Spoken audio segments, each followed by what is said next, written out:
I'm Scott Rouse. I'm a body language expert and analyst, and I train law enforcement in the military in interrogation and body language. Mark? I'm Mark Bowden. I'm an expert in human behavior and body language. Help people all over the world to stand out, win trust, gain credibility every time they communicate, including some of the leaders of the G7. Chase. Hey, I'm Chase Hughes. I did 20 years in the military, wrote the #1 best-selling book on influence, persuasion, and behavior profiling, and I train people in those things today. Greg? I'm Greg Hartley. I'm a former Army interrogator, interrogation instructor, resistance to interrogation instructor. I've written 10 books on body language and behavior, put together the #1 bodylanguagetactics.com course with Scott.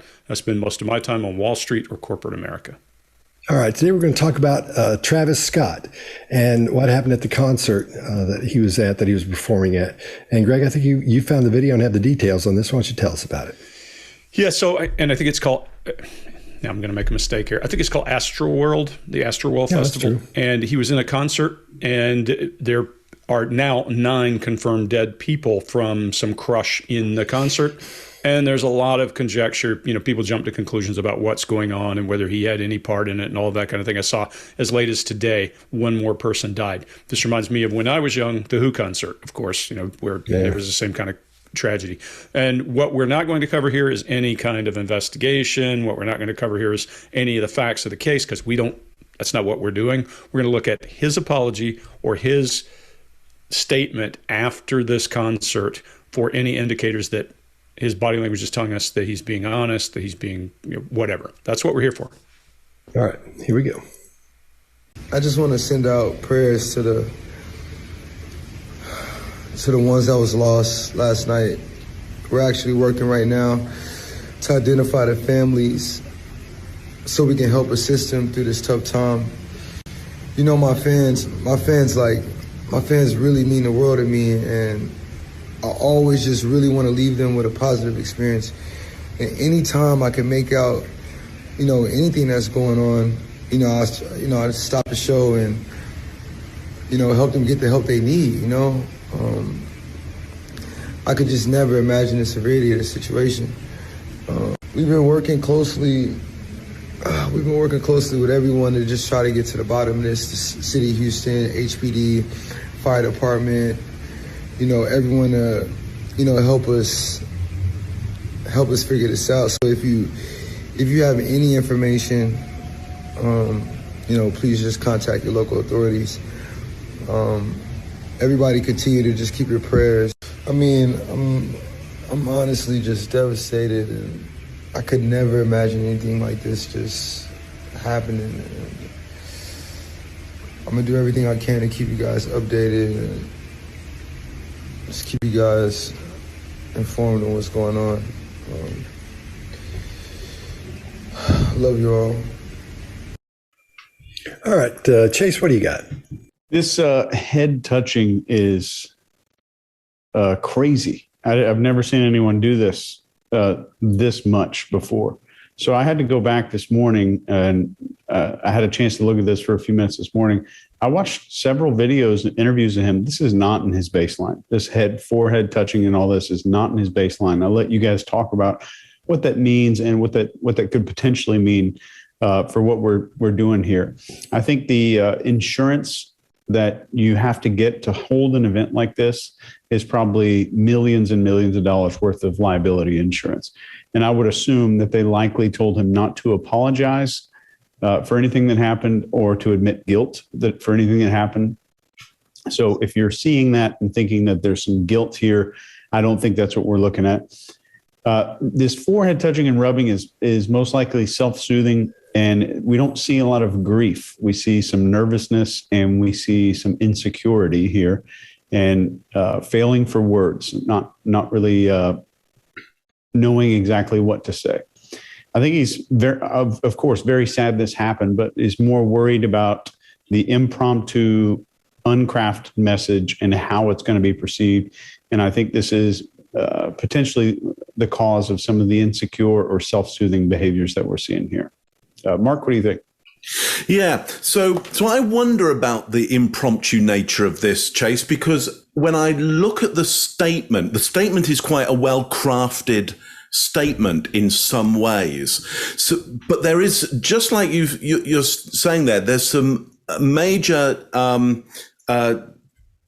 I guess, discontinuity between what I'm seeing in the body language and how well crafted that statement seems. Let me just fill that out a bit. So the statement is good, but the nonverbal as a generalization for me seems stressed and tired. And then when you put that alongside the control over the image here, in that he's got height dominance over the camera, and it's been, I expect, filtered in some way to be presented in black and white, rather than I would presume the color with which that phone, I'm going to assume it's on a phone. I'm going to assume this was loaded straight up to, I think, WhatsApp, though I don't know. There may have been some third parties in the way.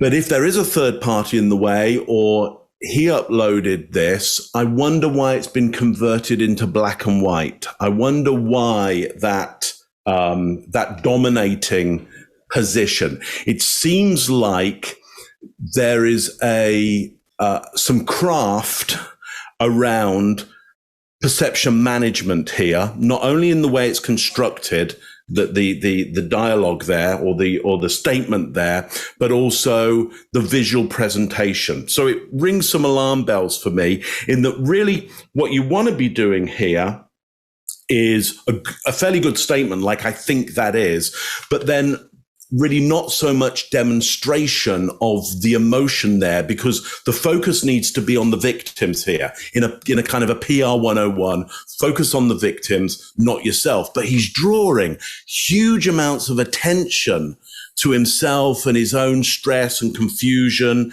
and potential tiredness. I see there. I'm honestly just devastated.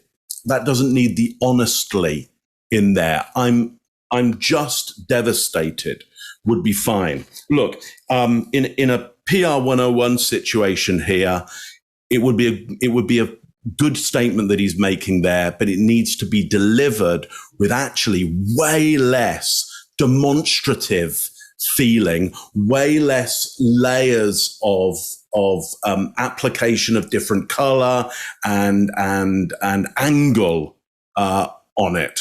Hope that makes sense to everybody. Scott, what have you got on this one? All right, I see what you're saying.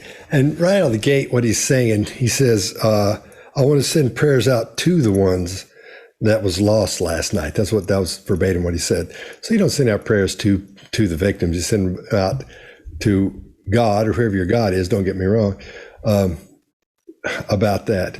And, I guess that everything would go well and those types of things. I think, in my opinion, a lot of this stuff turns inward, turns toward himself. It's a lot of focus on himself, even from what you were saying, Mark, from the angle of the camera to the, making it black and white so it looks cool. But that's his thing. He's got to look cool. He's got to do all those things. I think this whole thing with the hand rubbing his head, that could be an adapter. I'm sure it is in a way, because he doesn't know what he's going to say. And I'm sure, like you said, Chase, they've given him and said, look, don't say this, or this, and then do it. So go do that if you're going to do it. And because he has to put something out. That's the way things are these days. So he says what he's saying, and it just looks so uncomfortable, because I think he feels bad about it, but he doesn't feel, he's not connected to those people. And it was just a big old bunch of people, and he doesn't feel that connection to them, I don't think. I haven't been in the music business in a long time. I know one of the things that the artists, from what I understand, is you connect with your audience and you watch them and you listen to them. You watch Dave Grohl. He pays such close attention to his audiences. When someone starts a fight, he kicks them out. He stops the show and says, "You got to go, man." So I'm not so sure Travis was connecting with his audience the way he should, because I've seen video of everybody hollering at him to stop because there was something happening. And if he didn't see something happening and couldn't realize there was a problem, not that he would know what was going on exactly, or that people were dying, and I don't know if it was up front, I think it was out toward the gates, then how could he, so on that part of it, I'm with him. I totally get it. How the heck could he know any of that? But it seems a little bit inwardly focused on that, because he says I 8 times through the whole thing. He says I'm 3 times, and we're 3 times. He only mentions them, I think, twice in the whole thing, at the beginning and toward the end. But overall, I think he's concerned and he feels bad about it, definitely. But what can he do about it? And he doesn't feel that connection with his audience that I think a lot of performers feel. So that's my take on it. Greg, what do you got? Yes, I'm going to surprise you and tell you I've seen him perform. You would never have imagined that, probably. Where was this? Where was I was this? at Super Bowl 19, Super Bowl in 2019. How was it? Was it awesome? Yeah.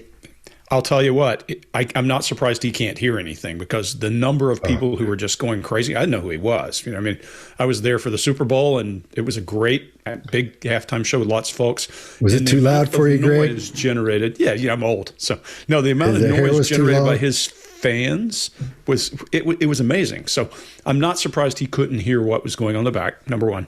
Number two, I think that this thing, I've known people, remember I was in construction for a long time, and people in construction are under high stress, and some people rub their forehead under stress. Now, if you give this guy a message that he's not allowed to say, this is not a guy who has been in a lot of trouble this way, then rubbing his forehead might be a way to soothe, might be a way to relax. We call those adapters or comforting gestures, whatever it is. But a lot of times people will massage those muscles in the middle of their forehead. That's just part of who they are.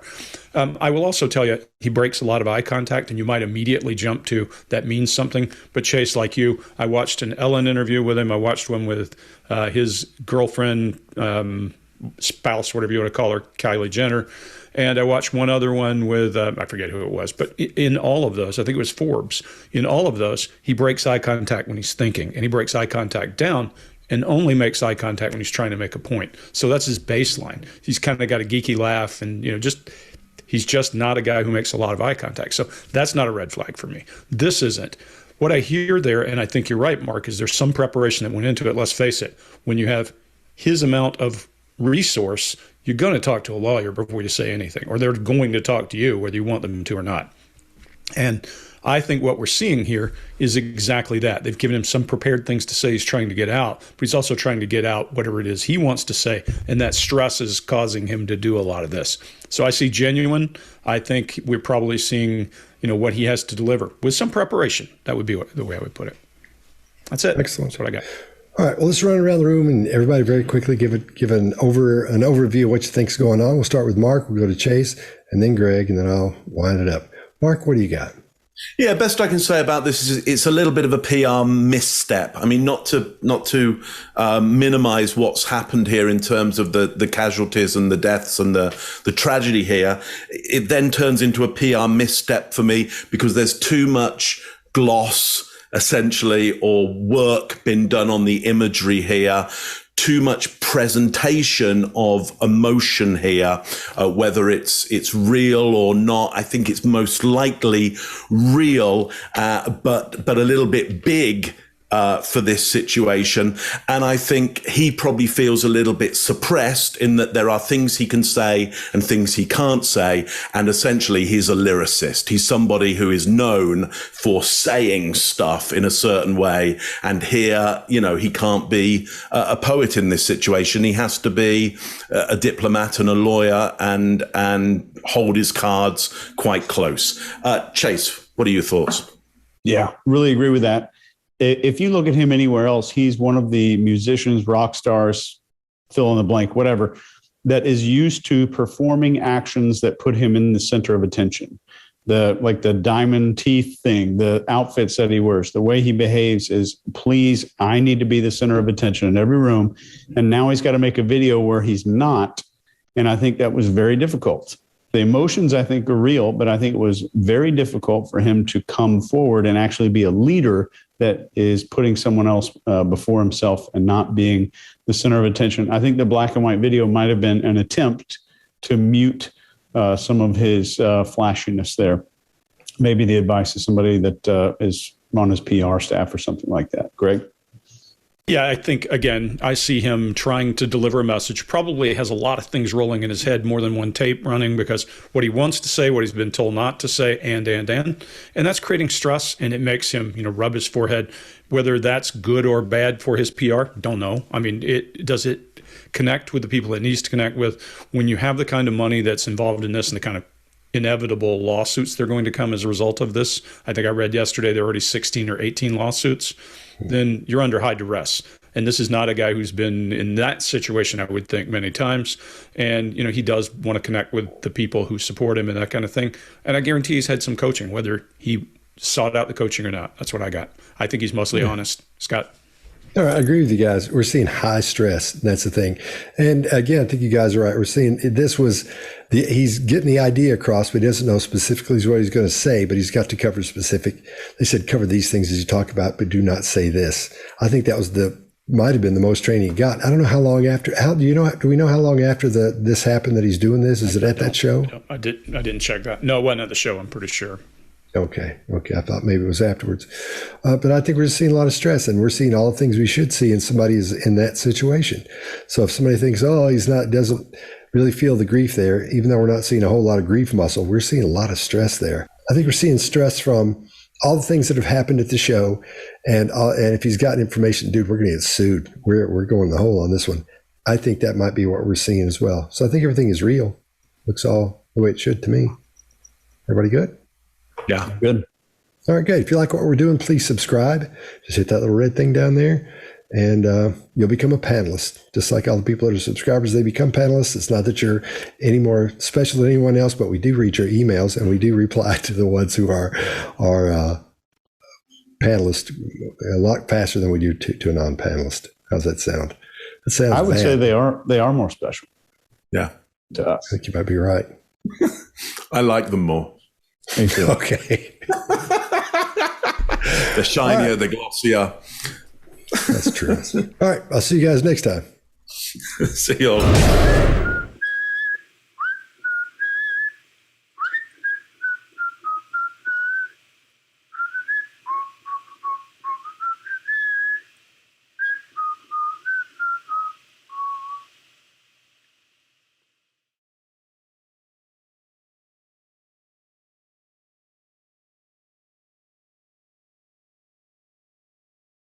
No van a ser, no,